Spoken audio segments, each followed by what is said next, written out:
ঠাকুরগাঁওয়ে ঠান্ডাজনিত কারণে শিশুদের নিউমোনিয়া, সর্দি, কাশি, জ্বর সহ ডায়রিয়ার প্রকোপ বেড়েছে। হঠাৎ করে রোগীর চাপ বাড়ায় হাসপাতালে দেখা দিয়েছে ঔষধ, স্যালাইন ও শয্যা সংকট।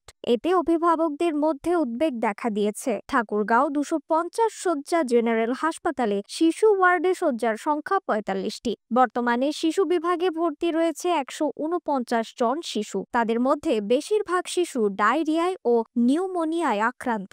জ্বর, প্রচন্ড জ্বর ছিল। গত সোমবারে মানে আজ থেকে 4 দিন হলো এখানে ভর্তি হয়েছি। তো সিট এক সিটে আমরা 3 জন, গত পরশুদিন 3 জন ছিলাম। এখন বর্তমানেও আমরা 2 জন এই সিটে আছি। তো সিট সংখ্যা বাড়াইলে ভালো হয়, কেন যে খুব কষ্ট হয় রোগীগুলোর জন্য।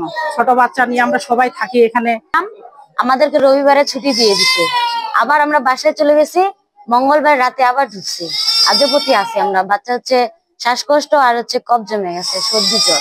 ওষুধ পানি দেন, সব বাইরে থেকে কিনতে হয়। আজকে শুধু একটা ইনজেকশন দিছি।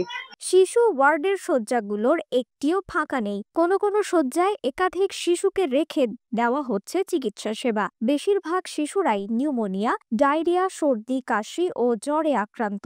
শয্যার ব্যবস্থা না থাকায় অনেক শিশুকে মেঝেতে রেখে স্যালাইন সহ প্রয়োজনীয় চিকিৎসা সেবা দেওয়া হচ্ছে। পরে আমাদের কিন্তু রোগীর চাপ একটু হলেও বাড়ে। হ্যাঁ, রোগী বেশি থাকে, যদিও এই হাসপাতালে রোগীর চাপ সবসময় থাকে, এটা থাকে, তারপরও কিছু সময়ের জন্য কিন্তু আমাদের রোগীর চাপ বেশি থাকে। এখন আমাদের যেহেতু সরকারি হাসপাতাল, আমাদের শয্যা সংখ্যা খুবই কম। এখানে 45 শয্যার বিপরীতে সবসময় 4 গুণ 5 গুণ রোগী সবসময় ভর্তি থাকে।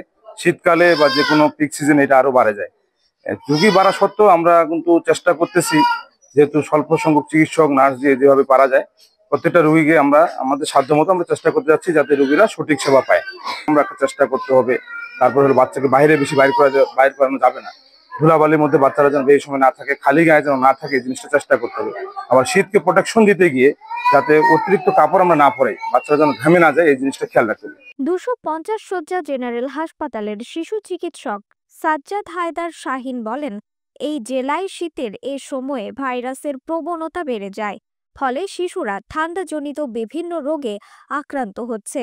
এছাড়া শিশুদের রোগ প্রতিরোধ ক্ষমতা কিছুটা কম বলে তারা সহজে আক্রান্ত হচ্ছে। তিনি আবারও বলেন, এসব রোগের হাত থেকে রক্ষা পেতে শিশুদের পরিষ্কার পরিচ্ছন্ন রাখার পাশাপাশি ধুলোবালি এড়িয়ে চলতে হবে আর প্রয়োজনীয় সব টিকা দিতে হবে। সেই সঙ্গে শিশুর শরীর ঘামলে তা মুছিয়ে দেওয়া এবং যাতে ঠান্ডা না লাগে সে ব্যাপারে সতর্ক থাকতে গুরুত্ব আরোপ করেন তিনি। নিউজ ডেস্ক, রিফাত আরা ইসলাম, ভোরের আকাশ।